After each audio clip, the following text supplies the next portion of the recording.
quand on est rendu à un extrême comme ça, où le syndicat défiait des ordonnances, c'était sans précédent. Où Air Canada, c'était catastrophique, son image sur la place publique. Il fallait, ça ne pouvait pas durer. Chaque journée qui passait, il y avait davantage de dommages. Mais on a eu une indication quand même hier, quand le Conseil canadien des relations industrielles a rendu sa décision pour déclarer la grève illégale. Il n'a pas déposé sa décision à la Cour fédérale. À partir du moment où il déposait sa décision à la Cour fédérale, ça devenait force de loi et là, les amendes s'appliquaient dans leur totalité et ça faisait très mal. Et le Conseil canadien a envoyé le signal, il l'a dit, négocier. Négocier parce qu'une fois que ça va être déposé, ça va faire mal. Ils ne l'ont pas dit comme ça, mais ça va faire mal. Donc, ils ont donné de l'oxygène à la négociation. Air Canada a déclaré hier après-midi, nous, on est prêt à offrir une entente sans précédent, mais la grève doit cesser. Le syndicat qui faisait des déclarations de son côté. Donc, on voyait vraiment que ça ne pouvait pas être une pression plus forte que celle-là. Mais là, l'élément déterminant, à mon avis, pour sortir tout le monde du pétrin, parce que le gouvernement aussi était dans le pétrin, c'est l'arrivée au dossier de William Kaplan, qui, lui, est un médiateur d'expérience. C'est probablement un des meilleurs médiateurs et arbitres de différends au Canada. Il n'est pas à l'emploi du gouvernement. C'est vraiment quelqu'un qui connaît bien, par contre, Air Canada. Il a souvent agi comme arbitre pour régler des différends d'application de conventions collectives chez Air Canada. Il a la crédibilité des partis. Donc, sa nomination, son intervention hier soir, pour moi, elle a été déterminante de faire en sorte d'enlever l'émotion du dossier et de leur montrer un peu les voies de passage. Lui, il savait très bien c'était quoi les règles autour du temps de travail non rémunéré au sol, qui est la clé pour cette entente de principe-là, j'en suis certain.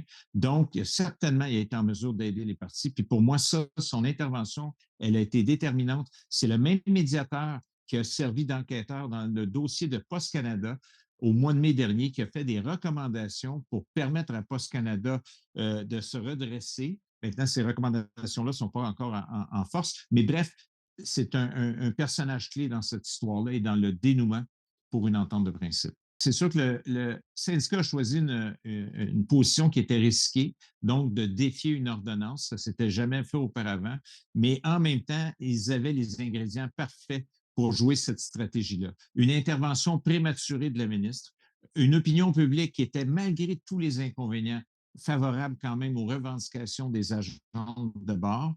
Et donc, c'était vraiment des éléments qui faisaient en sorte que le syndicat, puis vous avez raison quand vous mentionnez un arbitrage de différends exécutoires qui est imposé. Le processus est très long, ça peut aller jusqu'à 2 ans et les arbitres de différends ne tranchent que, j'ai jamais vu un arbitre de différends qui va trancher une question de fond comme la question du travail au sol qui est non rémunéré. Donc, pour les agents de bord, pour le syndicat, ce n'était pas une avenue l'arbitrage exécutoire.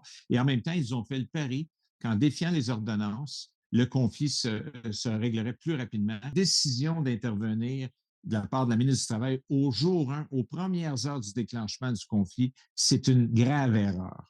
Si je fais le parallèle avec l'année passée, les pilotes d'Air Canada, le gouvernement n'était pas intervenu et avait dit qu'il n'interviendrait pas. Et ça fait en sorte qu'à minuit moins une, on a évité un conflit chez les pilotes d'Air Canada l'année dernière. Mais cette année, la décision de la ministre Haïdou d'intervenir après quelques heures, pour moi, ça, c'est une erreur. Et c'est pour ça que le règlement de cette nuit de tôt ce matin est un peu une indication que toutes les parties étaient dans le trouble. Le gouvernement qui a pris une très mauvaise décision et qui, à mon avis, ne pourra plus se servir de l'article 107, qui a eu sa leçon. Air Canada qui a misé sur une intervention du gouvernement pour obliger un arbitrage, donc qui n'a pas voulu négocier.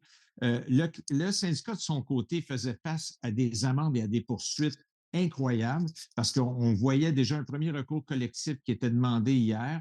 Air Canada aurait pu se tourner vers le syndicat pour réclamer des dommages de 50 millions de dollars par jour. Bref, c'est un dossier qui est un gâchis qui aurait pu être évité si la ministre n'était pas intervenue aussi rapidement. Le travail non rémunéré au sol, c'est un facteur clé. Dans le transport aérien au Canada, ça fait plus de 10 ans que c'est une revendication dans toutes les compagnies aériennes. Maintenant, tous les agents de bord, toutes les agents de bord au Canada sont syndiqués, peu importe la compagnie aérienne, avec le même syndicat qui est le syndicat canadien de la fonction publique. Donc, la percée on verra, là, on n'a pas encore l'entente de principe, mais pour moi, le syndicat qui arrête sa grève et arrête de défier les ordonnances légales, c'est parce que cette question-là, elle est réglée. On verra comment elle s'est réglée. Mais c'est certain que ça va être un précédent et qui va être un levier pour toutes les autres compagnies aériennes, pour tous les agents de bord des autres compagnies aériennes. Maintenant, il faut quand même savoir aussi que le temps de travail non rémunéré, ce n'est pas à 100 qu'il n'est pas rémunéré. Il y a une formule très, très complexe dans les conventions collectives qui permet une forme de compensation, mais minime par rapport à tout le temps qui est travaillé au sol. Et il y a aussi des taux horaires qui sont quand même un peu plus élevés quand vous comparez à des emplois un peu comparables dans le marché, là, un peu plus élevés pour les agents de bord. Pourquoi? Pour compenser aussi en partie ce travail-là non rémunéré. Donc, ce ne serait pas exact de dire que tout le travail au sol n'est pas rémunéré, mais il n'est pas rémunéré correctement. Il est rémunéré dans une très faible proportion. Et là, à mon avis, ça va être corrigé. On verra au niveau de l'entente de principe, mais c'est ce qui va déterminer si l'entente de principe est entérinée par des membres ou pas.